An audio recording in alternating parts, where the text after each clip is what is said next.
Remarks of the President. Pottsville, Pennsylvania, 21 October 1952.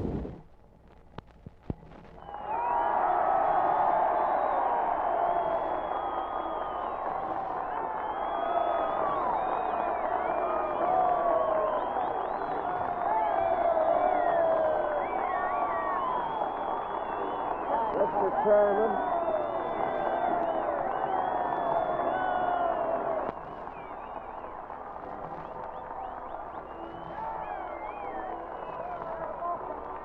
Mr. Chairman,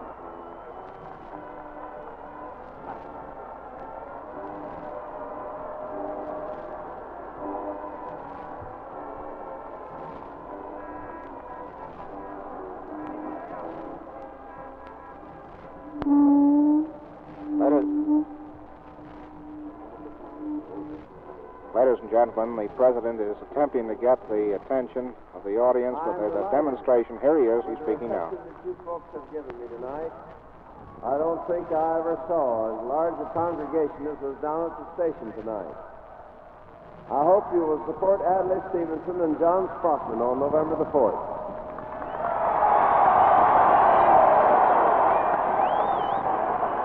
I hope you will elect Judge Bard to the United States Senate.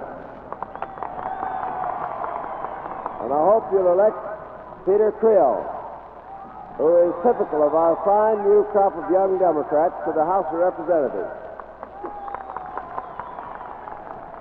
I must confess, I was a little disappointed 4 years ago that Pennsylvania did not join the majority of the states of the Union in endorsing the policies of the Democratic Party. This year, you have an opportunity to rectify that mistake.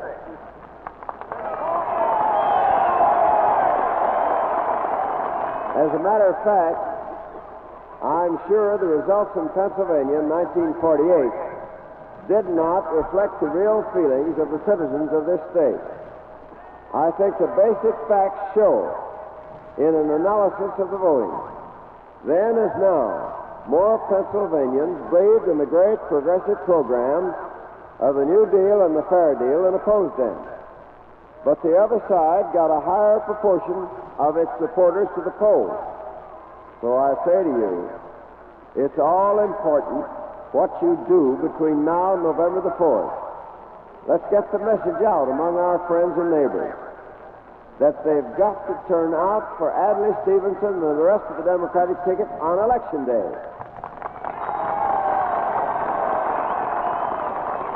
Let's get Pennsylvania back on the track. And in return, I know that Adlai Stevenson will give you some of the finest leadership that has ever come from any president of the United States. He's been a great governor of a great state.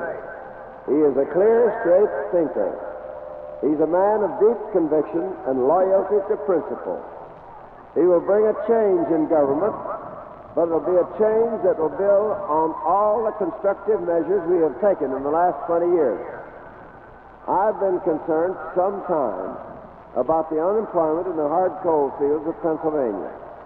This is one of the few areas of the country where unemployment has been relatively high, even in the most prosperous times. You have a special problem here in the long-term decline of your basic anthracite industry. One of the ways in which the federal government is trying to help this area is by conducting research on the conservation of our coal resources and the utilization of coal. This research is going on at the Anthracite Laboratory at Schuylkill Haven, just down the road from here. We had quite a fight getting any money for this laboratory from the do-nothing Republican 80th Congress. In fact, the Republican House killed the whole appropriation, but we managed to get it restored in the Senate, thanks to the hard work of your Senator Frank Myers. The only long-run solution to your employment problem is, of course, to get new industries to develop here, along with coal mining. I'm glad to see that Pottsville and the other communities of Schuylkill County have been making real progress in that direction. I'm told that employment in all kinds of manufacturing in this county has gone up 75% since 1940. That's good, and I congratulate you on it. The one thing that will help most to bring new industries to Pottsville and keep full employment in the ones you have is general prosperity in the country as a whole. Now, the policies of the national government have a great deal to do with whether we have full employment and an expanding economy or whether we have a depression. We learned in 1929 that unwise policies can plunge the country into a depression. And we've learned over and over again since 1932 that wise policies can lead us out of depression and into a continuing prosperity. What do the Republicans say about the problem of full employment? Their platform doesn't even mention it. What it says, and you wouldn't believe it if you didn't read it, is that initiative has been deadened and that free enterprise has been wrecked. Well, as I told one audience last week, if this country's a wreck, it's a mighty prosperous wreck.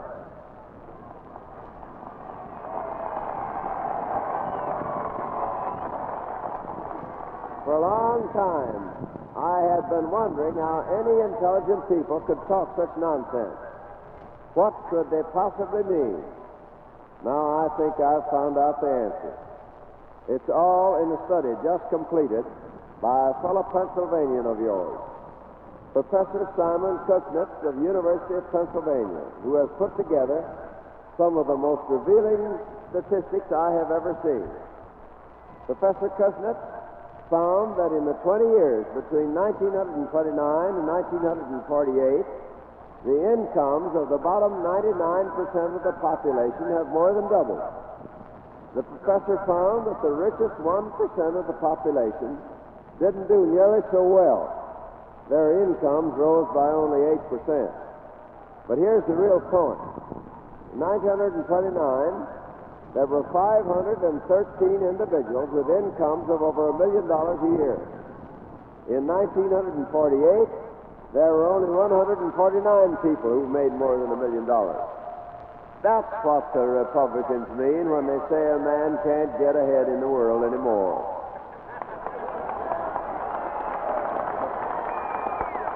The 99% of the population may have doubled their income, but we lost 364 millionaires. What's the use working? A man can't even make a measly $1 million anymore.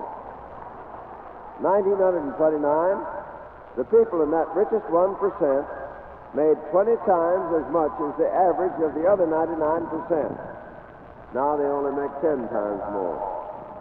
During the whole period of the Republican 1920, the distribution of income in this country was getting more and more unequal. The upper 5% of the population increased its income rapidly, but the lower 95% of the population experienced an actual decline in per capita income. A writer in the American Economic Review, commenting on this study, says, "It is somewhat surprising to find that the mass of the population did not participate to a greater extent in the boom times of the 20s. Well, it really should not surprise anyone who was around then. The government in the whole country was run in the interest of the top 5%, and particularly those 513 millionaires. All through the Republican decade of 1920s, that process of concentration of wealth and income went on.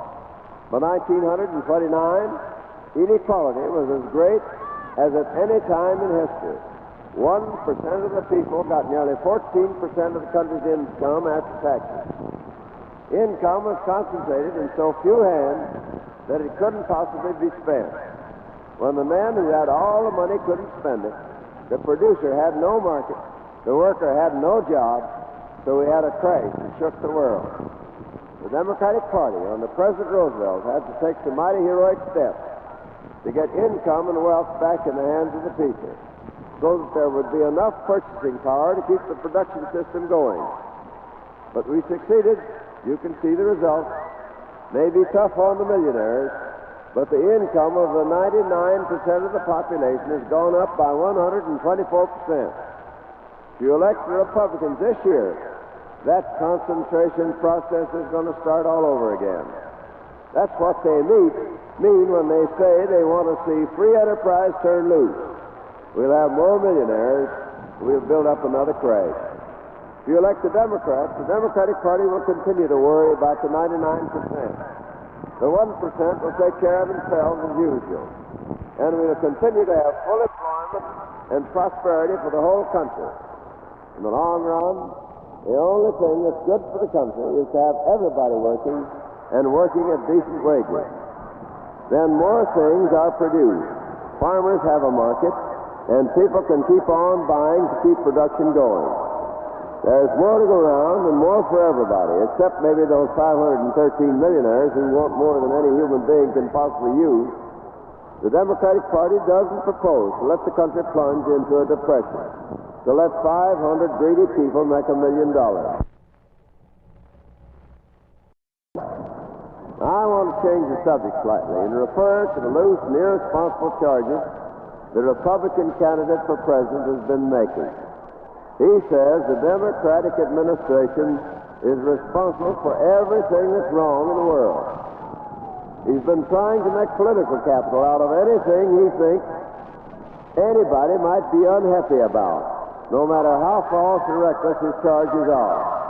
I can't attempt to answer them all tonight, but I do have time to say a few words about one that is particularly getting under my skin. That's the charge that the Democratic administration is responsible for high prices. I've been sitting in the White House fighting high prices for 7 years. I haven't had an ounce of help from the Republican Party in Congress. They voted to sabotage everything we tried to do to keep prices down. And now they have the gall to try to blame us for high prices. I'm not going to let them get away with it.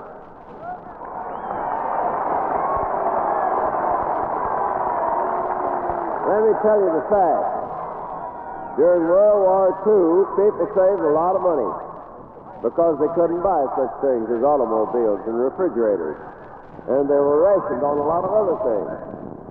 So when the war ended, we had a huge volume of spent-up purchasing power.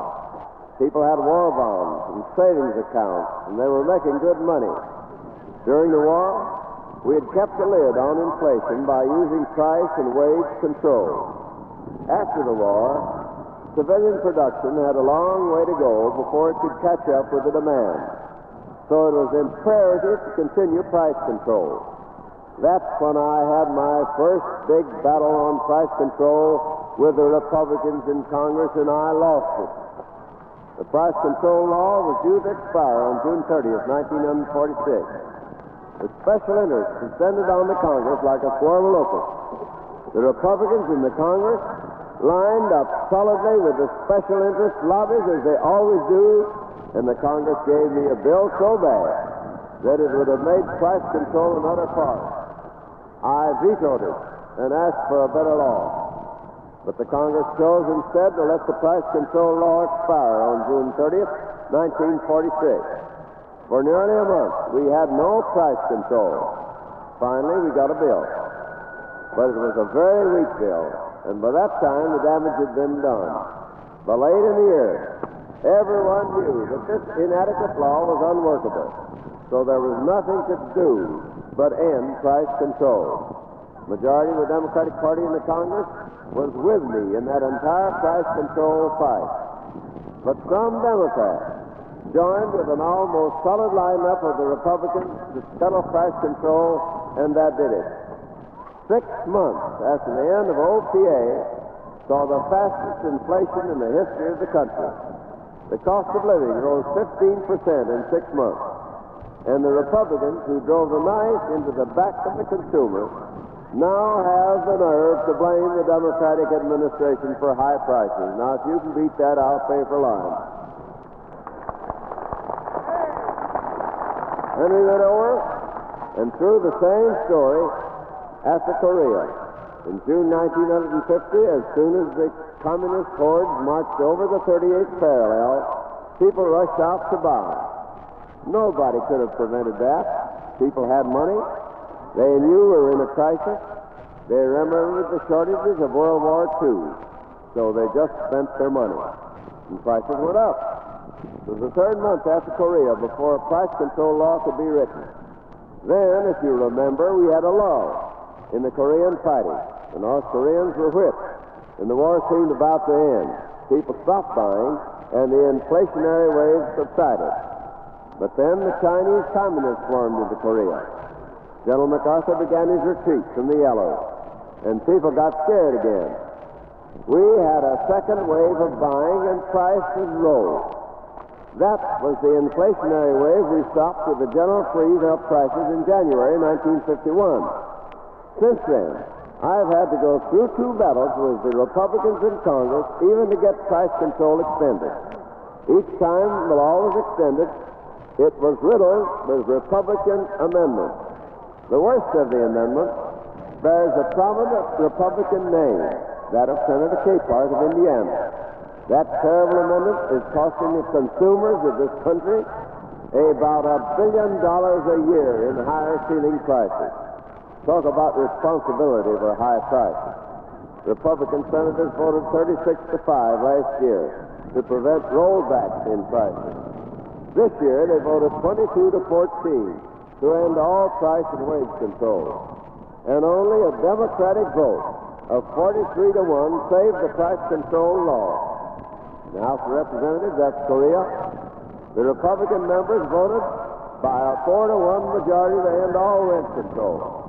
Just this year, also by a vote of 4-1, they voted to suspend price control on everything, except a very few commodities that are rationed. That's the Republican record. In one speech, the Republican candidate had their effrontery to say, the administration's control over prices are nothing but a weak stopgap. They're better than that, but with no credit to the Republicans. Sometimes I think the Republican hatchet work on price control had a double motive. The first motive was to give the speculators and profiteers what they wanted. The second was to let prices go up and then blame those high prices on the Democratic administration. Well, they can't get away with it. The record's there for everybody to read. You can read it clear through from 1946 to 1952, and you'll not find many instances where the majority of the Republicans in the Congress show the slightest concern for the housewives of America or the pensioners and others living on fixed incomes when price on rent control was being voted on. To put the Republicans in charge of price control would be like putting a fox in charge of protecting your chickens. You can count it a dead sure thing that if you elect Republicans on November the 4th, they're going to scrap all price and rent control. That's the story on the cost of living. You can draw your own conclusion about the Republican candidate.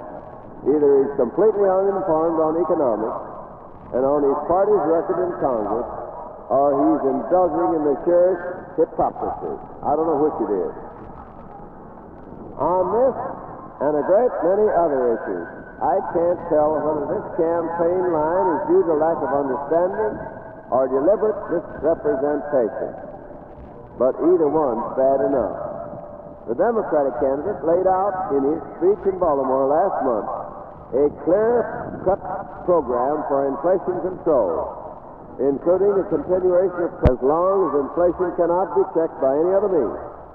He's given you a clear-cut and consistent program on every other issue that confronts the country. The difference between his program and the empty, hypocritical promises of his opponents on a score of issues, including this one, has by now become crystal clear. The only reason I'm going around the country talking to you is to get you to think a little, to get you to study the record, inform yourselves, then make up your minds on what's best for the country, what's best for you, and what's best for the world. If you'll do that, you'll go to the polls on November the 4th, and you'll elect Adlai Stevenson President of the United States, and we'll have a good government for the next 4 years, and the world and the country will be safe.